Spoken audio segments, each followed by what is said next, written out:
Hi there everyone, this is Leo over at TechLine, and today I'm going to go over my current picks for the new video cards at various pricing levels and tiers. As there are literally dozens of card models that you can purchase from in the last generation and the current one, it's wise to pick and choose those that not only fit your budget, but also fit your overall needs. But before we break those down, this video is brought to you by us over at TechLinePCs.com, where you can check out our store for custom mid-range builds along with our consolation page where you can fill in whether you'd like an upgrade, a new build, a pre-built PC, along with a budget, and we'll work with you on the PC of your choice. Check us out again over at TechLinePCs.com. So for these cards, we'll factor in mostly just new cards with things like video memory, overall performance, the resolution you're going to be playing at, and of course its pricing. And we're going to start from the lowest pricing going all the way to the top tier pricing. And as cards from the last generation have plummeted in price, especially those on the AMD side, we can keep listing them for use as their price to performance is just too hard to beat. We'll start off with what I say is now the entry-level card, starting off at an estimated $235 US. We have the AMD RX 6650 XT. Now this is a card that I determined in a very recent video to be the best entry-level card for 1080p gaming at medium to high settings and for essentially all esports titles out there. AMD does have a current generation version of this card, the RX 6700, which is $30 more but performs almost identically across the board to the 6650 XT, making it near pointless as a new generational leap. On the Nvidia side, they have an offering at the same price point, the RTX 3050 8GB card, which gets trounced in practically every game you compare to the 6650 XT. Now, an honorable mention that I do have is from Team Blue, Intel, who does have their Intel Arc A750 graphics card. It can be found at $220 as well, and it'll be the only GPU of theirs that we're going to mention in this list. Now, unfortunately, it is a first generation card of theirs, and it doesn't perform as well as the RX 6650 XT or the 3050 in most games.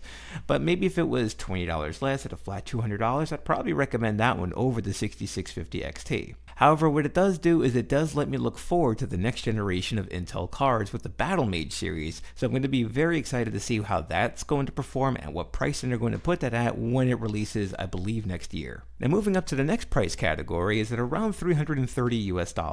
This is for folks who are interested in 1080p high or ultra gaming and even 1440p medium settings gaming. Now, neither AMD or Nvidia have anything to offer in this price bracket in their current 40 series cards or 7000 series lineup, so we have to look backwards for a recommendation.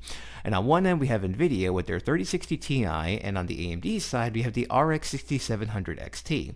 Just by VRAM usage alone, this one becomes a no-brainer for anybody that wants to pick something for 1440p. The RX 6700 XT comes in with 12 gigs of video memory, whereas the 3060 Ti is left in the dust, still utilizing 8 gigabytes.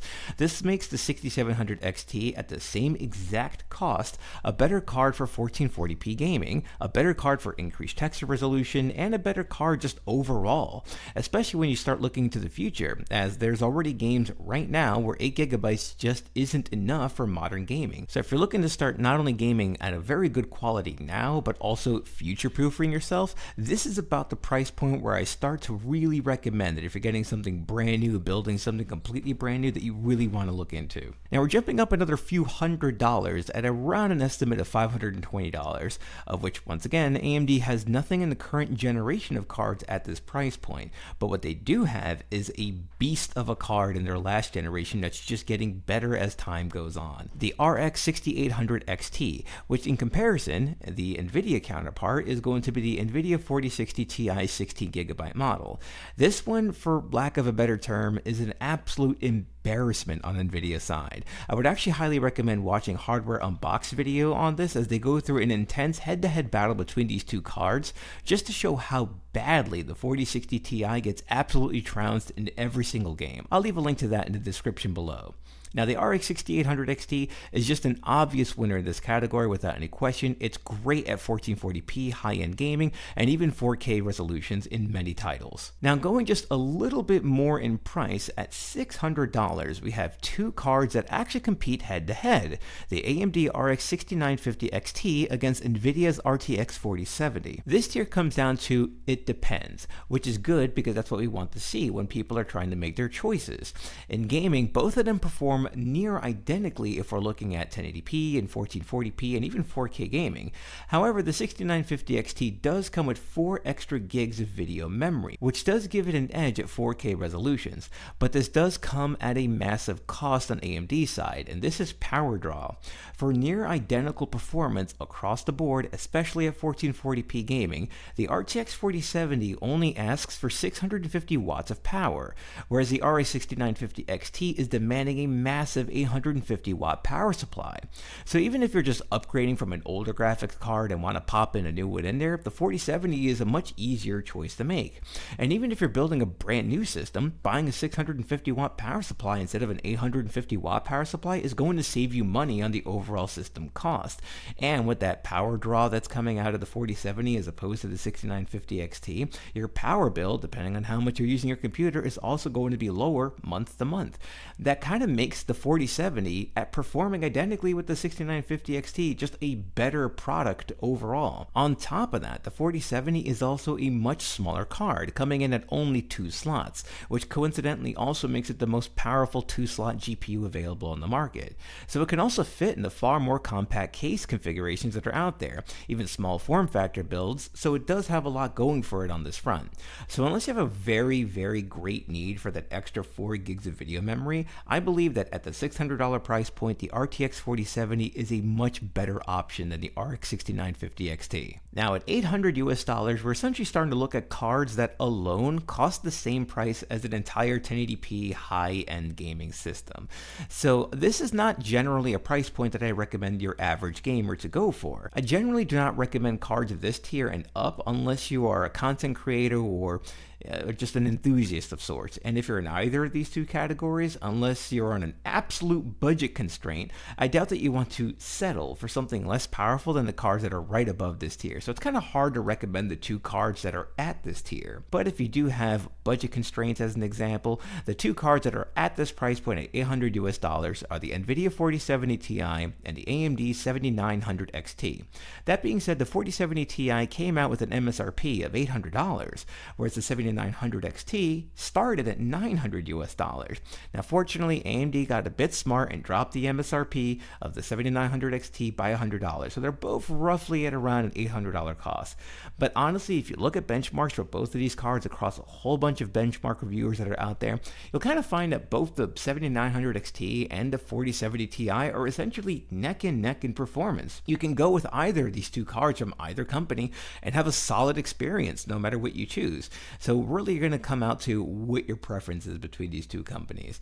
But if both of them are performing identically, in my opinion, I think this is also going to go for the NVIDIA side, just because there's a couple of more features on the NVIDIA end of things that just happen to run a bit better than on the AMD side. For example, having DLSS frame generation, which the 40 series of graphic cards have, which gives you these generated frames, which is making you have much higher frame rate at a little bit of a cost of an input delay in a lot of single player titles that are out there. So that would essentially be my pick over at this $800 price point, is most likely the 4070 Ti.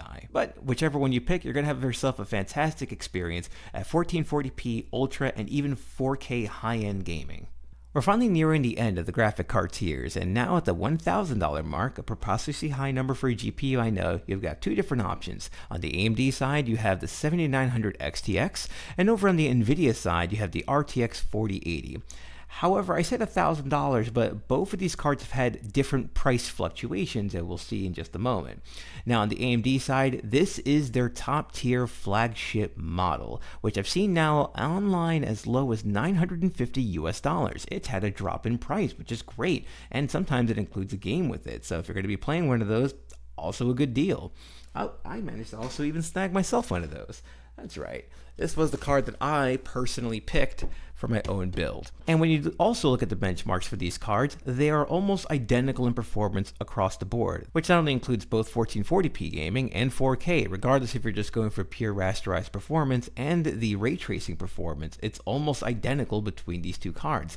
However, if you look over at the 4080, you're going to notice a problem. You can't find it for $1,000. And the current lowest that I could find so far for the 4080 is around $1,100. Not only that, the 4080 4090 comes with 8 less gigabytes of video memory. So not only is it coming in at a $150 price premium, it's also coming in with significantly less video memory. So unless you really want to pay that extra $150 just for that DLSS 3 frame generation, I don't find that to be really worth it, unless you're just going with to be an NVIDIA stand at that point. But if you're comparing these two cards at this price point, I think the 7900 XTX is the obvious winner at the $1,000 mark. And now finally, the last GPU that we're going to be talking about is going to be the behemoth itself. With absolutely no competition from any other company, the NVIDIA RTX 4090, a GPU that costs as much as an entire high-end 1440p gaming system at a price point of $1,600 US. A price so preposterously high that NVIDIA gets to simply say, well, it's the best GPU that's out there, and nobody can really take that title from them anytime soon. No other GPU in the market comes anywhere close to the level of power, performance, or reliability that the 4090 has. Both AMD and Intel offer nothing at this price tier, so NVIDIA stands alone at the top of Mount Everest of current GPUs. So if you're going for a 4090 and you aren't utilizing a high refresh rate 4K gaming monitor, you're just burning money away. Alternatively, you can also use a 1440p ultra widescreen monitor as well for that super immersive in-game experience. This is meant for the elite of the elite enthusiast gamers. This is meant for the full-time video editing content creator. This is meant for the folks that are essentially using this for a professional job. Like if you're buying a 4090, you're not gaming with this device, generally speaking. You're there to use it to make money back in some way, shape, or form. So this is less of a gaming GPU and more of a mythical workhorse that can and will pound any task given to it into the dirt. So that about wraps it up for us here over at Techline PCs. Make sure to like and subscribe for more PC gaming and hardware content on this channel. Check out our site once again over at techlinepcs.com for PC builds that you can purchase, consultations, and commissions. Until next time, this is Leo signing out.